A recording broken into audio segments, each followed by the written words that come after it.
générationnelle qui, pour nous, est un moyen de faire en sorte que les jeunes participent effectivement et surtout qu'ils soient présents dans les instances de décision. Partant en fait du travail qui a été fait en 2014, nous avons aujourd'hui évolué pour voir effectivement en termes de statistiques comment les jeunes sont impliqués dans le travail qui se fait. Et en fait, ce que nous avons vu, c'est que pour un pays où les jeunes de 0 à 39 ans constituent 80% de la population, au moment des investitures, cette partie de la jeunesse ne représentait que, en fait, aujourd'hui, l'équivalent de 6%. Ce qui pour nous pose des problèmes parce que dans la mesure si un travail doit être fait dans ce pays pour avoir un développement durable, la jeunesse constitue en fait pour nous le levier le plus vital sur lequel on doit travailler. Deuxième chose, c'est de voir que la tranche d'âge de 40 ans à 60 ans représentait en fait l'équivalent de 57% sur les listes, mais encore la tranche d'âge de 60 ans à 100 ans, qui représentait environ 6% de la communauté, représentait l'équivalent de 7%. C'est pour dire que quand on regarde bien, les investitures étaient faites de sorte que en fait, les jeunes ne soient pas présents en fait, dans les listes. Et au niveau des investitures, on avait eu comme moyenne d'âge une moyenne d'âge de 44 ans, tout en sachant que les deux coalitions qui avaient beaucoup plus de chances peut-être d'évoluer dans tout ce qui est peut-être gagner les élections, il y avait une moyenne d'âge de 51 ans. Et cela même s'est révélé après par la suite, après les élections. C'est qu'on a remarqué au niveau de l'Assemblée nationale. Aujourd'hui, les personnes qui sont en charge en fait de la décision au niveau de l'Assemblée nationale, on a une moyenne d'âge d'aujourd'hui 54 ans et qui renseigne en fait sur le fait que, en définitive, ce pays, si un travail doit être fait, les personnes âgées sont plus aux instances de décision, mais deuxièmement, la prise en compte des besoins des jeunes n'est pas véritablement mise en relief. Donc, après la fin des élections, donc moyenne d'âge de 54 ans, le pourcentage des jeunes de 0 à 39 ans, qui était de 6% dans les investitures sur les listes, s'est retrouvé à 7,88%, avec une tranche d'âge de 35 ans qui est représentée à 2,42%. C'est-à-dire aujourd'hui, dans l'Assemblée nationale qu'on a au Sénégal, le jeune, tel qu'il est défini sur le plan juridique, il n'y en a que 4 actuellement sur les 165 qu'on a au niveau de l'Assemblée nationale. Sur la tranche d'âge de 40 à 59 ans, nous avons 57,88% des personnes qui sont à l'Assemblée nationale. Et sur la tranche d'âge de 60 ans à 100, qui était 6% dans les investitures, sont maintenant rendus à 34,55%. C'est vous dire le bon qu'il y a. C'est-à-dire, de par leur position sur les listes législatives, il y a un avantage qui leur permet aujourd'hui de bénéficier en fait de l'investiture comme député dans le cadre du travail qui se fait. Pour nous, en fait, le travail véritable qu'il y a lieu de faire pour avoir une équité générationnelle, c'est le travail à faire en sorte qu'au moins les jeunes, notre premier horizon pour nous, c'est les prochaines élections municipales. Comment créer les conditions pour qu'il y ait un pourcentage beaucoup plus accentué en relation avec peut-être les mouvements sociaux des jeunes qu'il y a dans le pays. Comment évoluer vers une manière de mettre plus de gens jeunes, mais avec un pourcentage qui soit vraiment approprié pour la population totale qu'on a dans ce pays qui est jeune. Parce que si je reviens encore sur le taux qui est entre 0 à 39 ans, de 82% de personnes qui constituent la population de ce pays. Et ce serait dommage qu'en fait, du fait qu'on ne les intègre pas dans les instances de décision, on est derrière peut-être des personnes qui, à la limite, ne seront pas intéressées à la vie politique, ne seront pas intéressées à la vie de la société. Donc, dans les recommandations que nous avons dans le cadre du travail que nous avons fait, c'est carrément d'évoluer vers notre observatoire de l'équité générationnelle, mais sur lequel, en fait, le travail à faire, c'est au-delà des mouvements sociaux, travailler à plus de sensibilisation auprès des partis politiques, pour faire en sorte qu'au moins aujourd'hui, si on veut, dans une certaine mesure, qu'il y ait beaucoup plus d'engagement citoyen, que les jeunes soient vraiment partie prenante au niveau déjà des instances de décision des partis politiques, avant même d'envisager un peu cette possibilité qu'il peut y avoir de participer notamment aux institutions de la République, que sont aussi bien les collectivités locales, et dans une perspective de 5 ans au niveau de l'Assemblée nationale, au niveau même du Conseil des collectivités territoriales, et même aussi au niveau du Conseil économique et social environnemental. Parce que aussi, il faut dire que dans le travail qui se fait, ce n'est pas seulement les grandes personnes qui peuvent conseiller pour les situations qui concernent les jeunes. Le jeune qui vit une situation est mieux à même aujourd'hui de dire quels sont ses desiderata et peut-être quelles sont les opportunités qui pourraient s'offrir à lui par rapport un peu à ce qu'il a comme ambition dans la vie. Donc c'est un peu ce que je voulais partager pour le moment, en attendant qu'on ait encore l'occasion de partager sur en fait, le travail qui a été fait. Merci beaucoup Moussa pour ce chiffre édifiant et cette proposition qui est intéressante également. Alors, vous voulez observer les pratiques politiques pour qu'elles puissent impliquer davantage les jeunes. Mais les jeunes eux-mêmes ont déjà pris la plume pour aller au-delà de cette observation pour demander à ce que les jeunes se mobilisent, s'engagent tout simplement en politique. C'est aussi simple que ça. Ils ont tout simplement dit politisez-vous. C'est un ouvrage collectif écrit par, comme je les appelle, 11 petits nègres. Pourquoi? En passant à Agatha Christie, les 12 petits nègres, qui était un roman où c'était des assassinats qui se perpétraient. Eux, ils veulent assassiner cette forme de faire la politique qui exclut les jeunes tout simplement. C'est-à-dire cette démocratie pour les moins jeunes, pour ne pas dire cette gérontocratie. Alors, Fatou Diallo, vous faites partie de ces jeunes-là.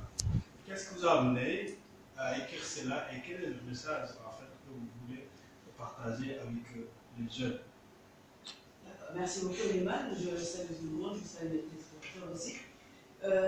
Par rapport au livre, c'est un ouvrage collectif, comme vous l'avez dit, et je pense que je vais essayer Fatima rebondir sur le contenu spécifique du livre parce qu'on s'est préparé un peu pour ça. Mais ce que je peux dire, c'est que c'est 11 jeunes engagés, certains dans des partis politiques, d'autres non, certains engagés politiquement, d'autres non, certains ayant des postes politiques, d'autres non. Et c'est une vision commune que nous avons du Sénégal et de l'Afrique en particulier, à travers différentes formes d'engagement. Je pense que Fatima va revenir plus en profondeur par rapport à ça. Mais il me faut, je pense que c'est le lieu ici de rebondir un peu sur l'analyse qui a été faite par notre ami Mbaye sur, et avant lui, Marie Soda, par rapport aux dernières élections législatives. En ayant pratiqué, en étant dans le monde politique depuis 10 ans aujourd'hui, je pense qu'il y a aujourd'hui assez de recul pour pouvoir analyser ce qui se passe et quels sont réellement les obstacles pour la jeunesse pour émerger et être présent sur les listes électorales. Notre pays aujourd'hui compte environ 300 partis politiques. C'est une réalité qui est lourde, mais c'est une réalité qui est là. Les chiffres sont là. On a environ 300 partis politiques. Ces partis politiques ont des membres. Le béaba d'un parti politique, c'est le modèle organisationnel et il est partagé un peu partout.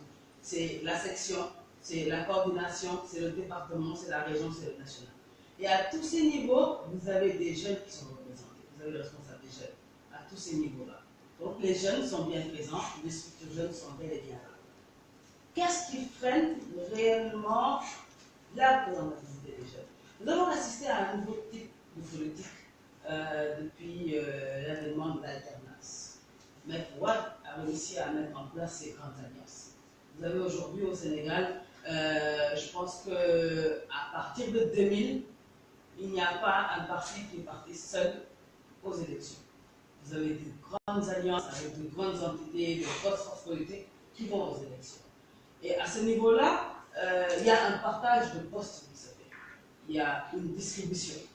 Et c'est là, à ce moment-là, que les jeunes sont forcément biaisés. Pourquoi? Les différents types de listes, quand il s'agit des élections législatives, l'exemple qu'a utilisé Mbaye, je vais rester sur cet exemple-là, les listes, elles sont départementales, puis elles sont nationales. Sur un département, quand vous sortez de Dakar, vous avez maximum 2 places. Quand vous avez une coalition, c'est forcément le responsable national ou le responsable départemental. Et sur le coup, automatiquement, si ce n'est pas l'homme, ce sera la femme et les jeunes se retrouvent. Vous allez au niveau national, c'est les quotas qui vont être distribués par parti. Si l'autorité du parti met le responsable national, mais la femme, facilement son jeune se retrouve au-delà de la 30e place du fait des grandes alliances auxquelles on assiste depuis les années 2000. Ça, c'est une réalité de terrain. Ce n'est pas que les gens n'ont pas envie d'investir un jeune. Pour être juste, nous avons assisté, juste après les élections locales législatives, au lever de bouclier sur le fait que certains jeunes n'ont pas été réinvestis et que ces derniers avaient été parmi les plus brillants, etc., de telle ou telle législature. Vouloir politiser, en tout cas ne pas en prendre en compte l'organisation type d'un parti dans ce débat-là, ce serait se mettre des œillères. Ils ne sont pas réinvestis parce qu'ils ne sont plus jeunes ou parce qu'ils ne dirigent plus les instances, les instances jeunes de leur parti. Ce qui fait que forcément, après, il est difficile, même après un bon mandat, si on n'a pas réussi à avoir une responsabilité régionale ou départementale ou encore nationale au sein de son parti, de pouvoir bénéficier d'une investiture sur les listes nationales en bonne position. Voilà les défis auxquels les jeunes sont confrontés. Mais rajoutez à cela qu'aujourd'hui, ce qui est malheureux dans ce pays, c'est la culture du sommet, de la politique du sommet. Moi, l'invite, en tout cas, la partie qui me concerne dans le livre Politisez-vous, j'ai invité les jeunes à investir le domaine où j'estime que le leadership jeune peut se faire le mieux entendre. C'est le plus bas, c'est le domaine communal, c'est le domaine de la collectivité locale. Pourquoi? Parce que c'est là-bas où nous pouvons réellement impacter. C'est là-bas où nous sommes en contact avec nos pairs et c'est là-bas où nous avons un champ politique, bien évidemment, où on peut faire nos armes sans pour autant être trop exposés. Et aujourd'hui, malheureusement, les gens pensent qu'il faut dès à présent être député, ministre, etc. Moi, j'invite les jeunes à s'investir dans ce domaine-là, à penser à être conseiller municipal, à impacter pour sa collectivité, avant de penser à forcément automatiquement accéder à un poste de députation. Il est vrai que le plaidoyer de l'âge doit être notre plaidoyer à nous tous. 25 ans, c'est un peu trop. Même 18 ans, hein, à l'âge de la majorité, pourquoi pas, c'est ça l'âge normal auquel nous pouvons estimer être en mesure de participer et de prendre part au débat public. Je pense que 18 ans est un âge médian qui est juste et il serait important que nous puissions tous ensemble mener ce plaidoyer-là pour que l'âge pour la présence sur les listes au niveau des législatives soit baissé et que dans ce domaine des collectivités locales, en étant proche des populations, on peut réellement impacter. En tout cas, moi, c'est l'invite que je fais vis-à-vis de la jeunesse sénégalaise et africaine en particulier, à penser, pas au plus bas niveau, c'est un terme que je n'aime pas, mais à commencer la politique vraiment à son niveau, à la base, à son niveau le plus standard, et pouvoir progresser tout doucement. Et c'est ce qui permet d'avoir une solidité, c'est ce qui permet d'avoir une base politique, et c'est ce qui permet de pouvoir se hisser au sommet facilement sans pour autant avoir les écueils qui sont inhérents à tout parcours. Merci Fata. Donc, on était juste que pour elle, le militantisme ne doit pas être seulement élitiste, pas seulement dans la partie visible, comme on dit, de la responsabilité politique, mais doit être assez diffuse et que les jeunes doivent s'engager à partir de la base, un peu partout, proche de leur propre population, proche de leur propre communauté, pour faire avancer les choses. Et ce qu'elle dit, on sait bien qu'elle est étayée parce qu'on la connaît déjà, ancienne, les jeunes quand même déjà, mais déjà ancienne maire d'un des plus grands arrondissements ici à Dakar, mais également actuelle en charge de la jeunesse et des sports au niveau de la commune de Dakar. Donc elle sait bien de quoi elle parle, en plus qu'elle est aussi sociologue, et donc cette partie de penser et d'observer notre société. Alors, à côté d'elle, Fatima San aussi engagée, aussi militante, jeune également, qui a aussi assumé une partie de cet ouvrage dédié aux jeunes et à tout le monde, France, finalement. Et Fatimata, alors, c'est quoi? Vous êtes quoi appelé? Vous nous appelez? À vous politiser. D'abord, bonjour Béliman, merci beaucoup pour la parole. Je remercie la salle et la salle virtuelle qui, grâce au progrès technique important, arrive à communiquer avec nous. Alors, Politisez-vous est un appel à l'engagement, est un appel à presque l'insurrection des consciences et aussi un appel à la politique. Un appel à la politique qui concerne, vous l'avez dit, toute la population, mais qui est beaucoup plus axé sur la jeunesse. Pourquoi la jeunesse? Parce qu'on a constaté aujourd'hui que le désintéressement de la politique affecte et touche en premier les jeunes. Quand je parle des jeunes, je parle des jeunes comme nous qui sommes engagés en politique, qui parfois ressentons le poids de l'engagement face à l'apoplexie, face à la stagnation des choses, face à la détérioration de notre bien public, mais aussi un appel à ces jeunes-là qui, en face, sans militer, baissent les bras, finalement, adoptent la posture de la renonciation face à tout ce qui se fait de mauvais.